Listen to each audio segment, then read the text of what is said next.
Suite à l'expérience Demos, la ville avait lancé l'expérience Tempo, c'est-à-dire que c'est un accès à l'apprentissage de la musique classique avec les instruments classiques de l'orchestre pour des enfants. Et comme cette expérience s'est révélée extrêmement intéressante et qu'on avait par ailleurs des écoles de danse partenaires sur le territoire qui étaient intéressées par le fait de rentrer dans l'action, cette année on va faire se croiser les musiciens et les danseurs dans un grand concert qui se tiendra le 4 juillet au Splendide.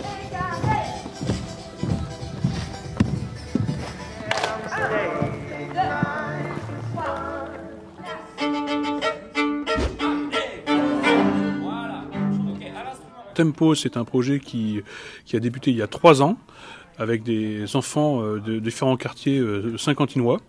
Donc le but, c'est d'amener en fait la musique dans ces quartiers-là et puis de populariser et rendre plus facile l'accès à la musique. Donc on part de rien du tout au départ, c'est-à-dire qu'ils n'ont jamais touché un instrument. Et au bout de 3 ans, ils acquièrent en fait des techniques beaucoup plus solides. Et là, en fait, c'est l'apothéose à la fin des 3 dernières années. Alors, je propose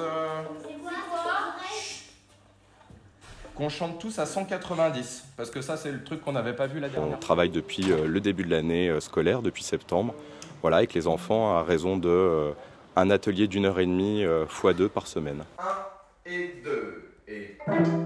Donc là, ce qui est un peu particulier, c'est que les cours sont vraiment en grand groupe et que les enfants, à la base, ils connaissaient pas du tout la musique, voilà, donc on a dû leur apprendre petit à petit. Le but, voilà, c'est de leur transmettre plein de valeurs qui vont les suivre partout dans leur vie future, de leur donner un petit écrin aussi de joie et d'autres choses par rapport à la vie qu'ils ont. Mais voilà, de faire en sorte de leur donner le maximum d'outils et de chances pour l'avenir pour en faire des enfants épanouis.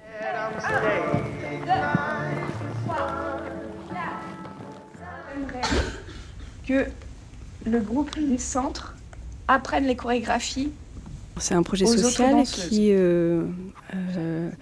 y a les groupes des centres sociaux et les écoles de danse qui se réunissent pour créer un spectacle ensemble. Voilà. Et je suis directrice et chorégraphe de ce projet à ce moment-là, où je répète les enfants du centre social tous les jeudis.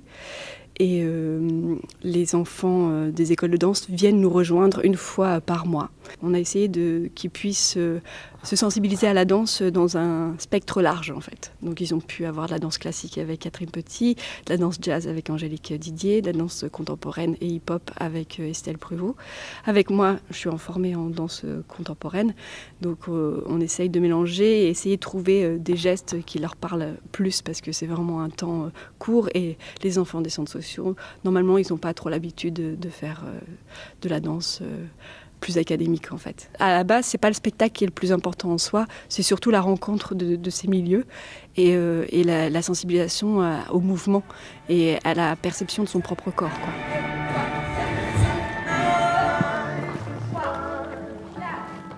On a fait ça pendant 3 ans. Du coup, la première année, on débutait nos instruments. Et après, la deuxième année, on commençait à vachement s'améliorer. Et la troisième année, là, on va faire un grand spectacle qui est censé impressionner tout le monde.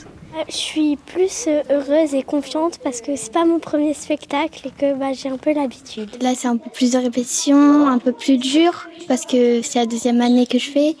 Et non, mais sinon, il y a un peu moins de stress. Pour moi, ça me fait du bien, ça me permet de me détendre.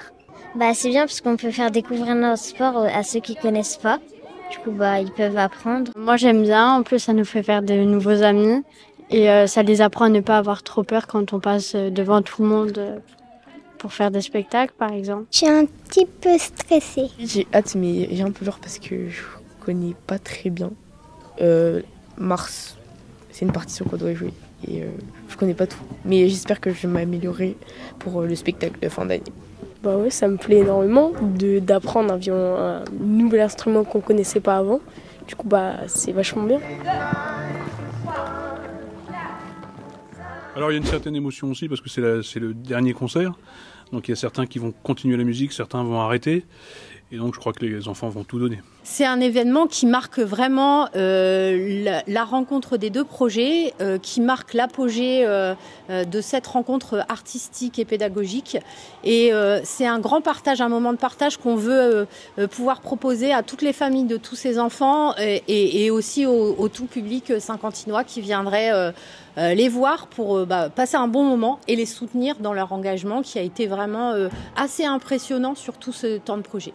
Ils ont été motivés du début jusqu'à la fin. Et puis, c'est pas évident quand même de tenir le coup et de venir après l'école, alors qu'on est fatigué et qu'on n'a qu'une envie, c'est de rester chez soi tranquille. Ils sont quand même venus. Et puis c'est chouette de les voir s'épanouir et puis vraiment prendre du plaisir à être dans le mouvement, quoi.